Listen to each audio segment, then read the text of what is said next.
માતા પિતા માટે ચેતવણીરૂપ કિસ્સો સામે આવ્યો છે। પાલની યુફોરિયા હોટલની ઘટના સામે આવી છે। આ હોટલને પાણીવાળી હોટલ તરીકે પણ જાણીતી છે। 1.5 વર્ષનો બાળક રમતા રમતા પાણીમાં પડી ગયો હતો। 15 મિનિટ સુધી બાળક પાણીમાં રહેતા તેનું કરુણ મોત નીપજ્યું હતું।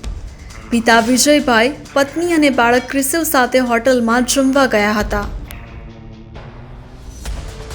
અત્રેના પાલ પોલીસ સ્ટેશન વિસ્તારમાં આવેલી એક હોટલમાં ગતરોજ એક બર્થડે પાર્ટીનું આયોજન થયું હતું, જે પાર્ટીમાં 50થી વધુ મહેમાનોને આમંત્રિત કરવામાં આવેલા।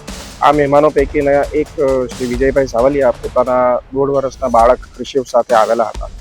પાર્ટી દરમિયાન રમતા રમતા બાળક બહાર નીકળી ગયો હતો અને પાણીવાળી જગ્યાએ પહોંચી ગયું હતું।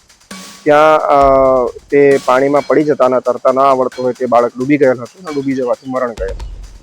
તો આ બાબતે વાલીઓએ ખાસ ચેતવા જેવું છે કે ક્યાંય પણ નવી જગ્યાએ અથવા બહાર તમે જ્યારે તમારા બાળક સાથે હો તો પૂરેપૂરું ધ્યાન તમારું બાળક ઉપર રહેવું જોઈએ।